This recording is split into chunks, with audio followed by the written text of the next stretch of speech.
and welcome back to my channel. I hope you're all doing well out there, and today we're going to talk about a brand new Netflix original film, The Rip. It's written and directed by Joe Carnahan. Joe Carnahan gave us Narc, Smoking Aces, The Grey, The A-Team, and now this is his brand new film starring Ben Affleck, Matt Damon, Kyle Chandler's in it, Scott Adkins is in it, in a non-fighting role, actually. And basically this is about a team of Miami TNT cops that find this stash house with $20 million in it, and people are coming for it while they're on site counting the money and trying to figure a way how to exfil out of this neighborhood, this empty neighborhood around Miami that they're at.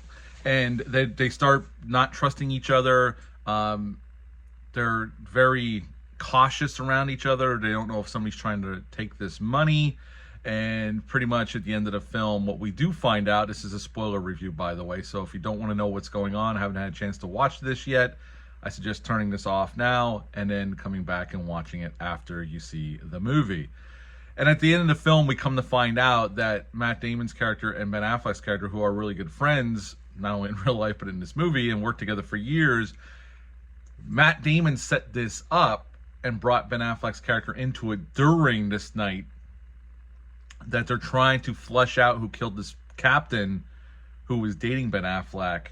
And they figured somebody was trying to get this money and knew about it ahead of time.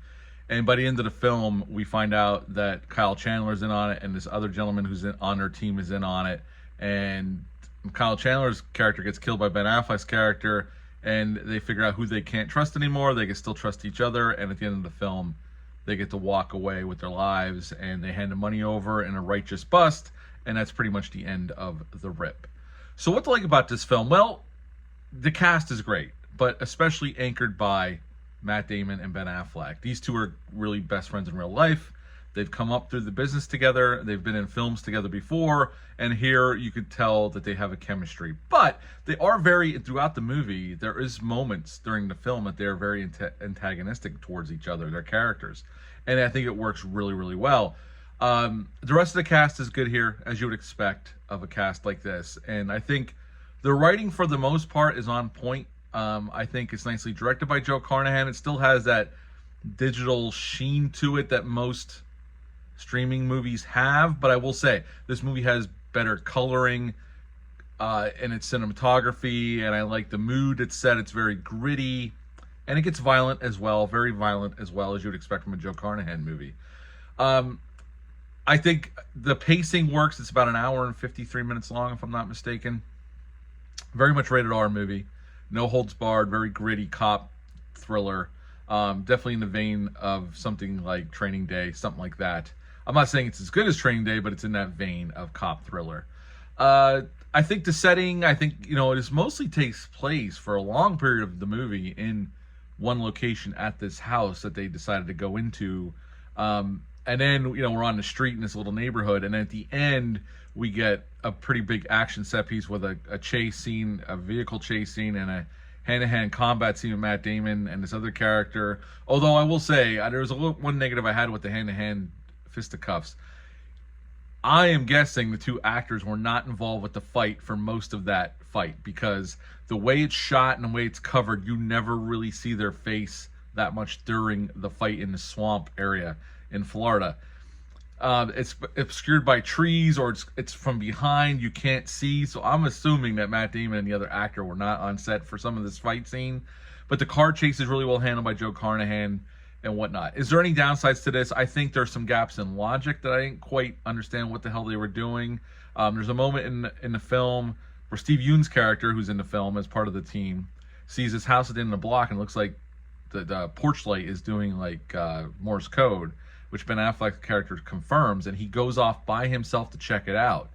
Now, at this moment in time in the film, Ben Affleck's character does not know about Matt Damon's plan, per se, and they know there's danger afoot.